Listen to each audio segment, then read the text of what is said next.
So this is my recap of the Real Housewives of New York, and I'm so excited they're back. Episode title, If You Can Make It Here.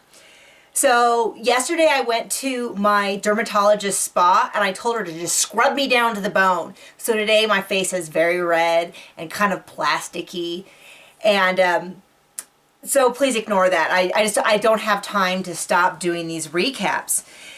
So this is actually, I pushed this recap right to the front of my list. Normally, I have several, like 6 I should be doing before this recap, but I prefer to do my recap before I read anyone else's recap, before I start exploring on Twitter, before I read the blogs. I try to kind of get my initial impressions of the episode and share that, because other people have great insights that sometimes really affect my opinion. So it doesn't seem like fair to read other people's stuff and then copy it. So that's what I normally do. The problem is that everywhere, Real Housewives of New York is just all over my Twitter. There's already fighting.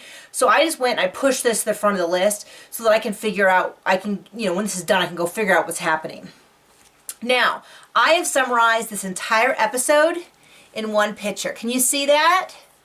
So over here we have Heather and Carole, and we see Carole with her book, and they're still really good friends. We see that in the episode, that they are still getting along. They're at Carole's author photo shoot. Over here we see Sonja and Ramona, and they have their little wine glasses, and they are still friends, and they've been friends for forever, so that's not at all surprising. Down here we see new housewife Kristen. I have her alone because she hasn't really, picked a side yet.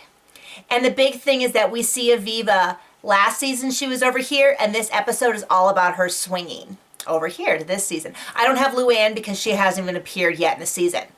Now, saying teams, I'm just joking. That's a Real Housewives of Beverly Hills reference. I don't really think there's teams. They all have complex relationships with each other. Some of them get along more. They don't necessarily hate everyone their friend hates. But this is sort of an overview of the episode. So right away we see that Aviva that Heather and Carole have been kind of avoiding Aviva. Last season we saw Aviva have some pretty strong dramatic moments. And they were intense, and in some places they were a little mystifying. Now, I have anxiety as well, so I can understand the emotions that Aviva had, and I understand that when anxiety makes you feel that way, you can make some very bad decisions. So I'm not refuting that she behaved inappropriately quite often, but I will say that I can at least relate to the reason why. So already we see that Carole and Heather are starting to distance themselves. I felt that was appropriate. I didn't think anything was weird when they started saying that they were kind of pulling away from her. When you have a friend who acts differently than what you think is appropriate, you kind of make some space from them, because that's kind of weird. Like, I don't get that. Now, at Heather's birthday party, where we see Heather with a lot of her friends from when she worked with Puff Daddy, and we meet Kristen, and I'll get to her later, we see Aviva aggressively campaigning to join over here. And I really do think that's what happened. Even Ramona commented on it. So Aviva goes to Sonja and is like, oh, let's bygones be bygones. Let's bury the hatchet. And Sonja's like, okay. And that's just Sonja. She's really sweethearted.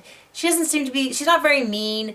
I don't always agree with what she does, but she's a nice person. And so it makes sense that Aviva would go to her and say, let's let everything be okay. I'm sorry. And Sonja would be like, okay, that's fine. Now, Aviva also goes to Ramona, and Ramona is much more skeptical. That fits with Ramona that we've seen for every other season. What we see with Ramona is her saying, I'm not ready yet. We need to kind of slow your roll, girl. We're not ready.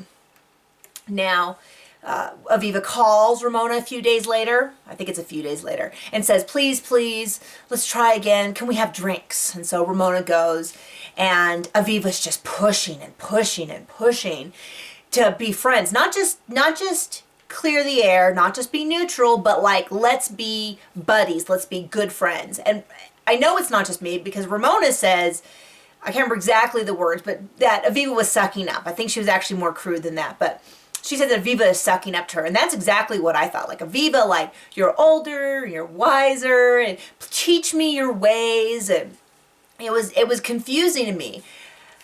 I don't know what's going on. This is not how people I know react. If she came back and said, hey, let's just start new, that would make sense. But her pushing to be friends seems weird to me. Now, this is a possibility. I'm not saying this is what happened, but one possibility is that Aviva did not fare very well with the viewers. Ramona and Sonja have quite a few fans. Aviva may be trying to repair the damage that she did to her reputation with the viewers by, she got in trouble last year for the way that she interacted with Sonja and Ramona.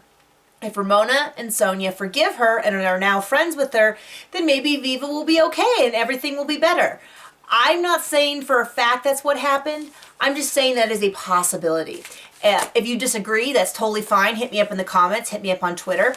I don't care. We can disagree. I don't have any money on this. This is my livelihood. So feel free to disagree with me.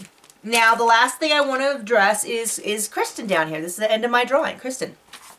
So Kristen's tagline, more or less, is something like, I'm not that smart, but at least I'm pretty. I wasn't intrigued by that tagline. I sort of, my own prejudices sort of against, you know, I kind of pulled away, but whatever, maybe she's being funny.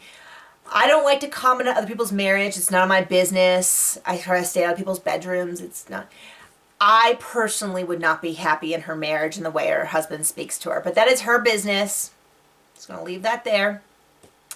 But my impression was that her marriage is not in the healthiest of places. That's just listening to them talk. It concerns me. I don't like to see anybody in an unhappy marriage. I think that makes me really sad. So I hope that's not the case. I hope that was just, that one little slice was just a bad day. And that is the episode. I am so happy to have them back. But I am already getting upset because there's a Twitter war. And I'm so frustrated because I feel like the Housewives are bringing up things that clearly have something to do with 4 or 5 or 6 or even farther episodes on. I feel like they're giving away spoilers to the season. So Bravo, get your ladies in order and tell them that they should be talking right now about episode 1. And I feel like the Real Housewives of Beverly Hills, we have barely recovered from that. That was just so mean. Like, next season they're gonna have like murders to ramp it up to the next level. I was looking for some easy fun, like who bought these shoes first, or you know, who gets to give the speech first at a party. So let's just start with some small stuff and kind of work our way into it, because I feel like, man, this is exhausting already. Anyway, wish me luck with my face. I will see you guys soon.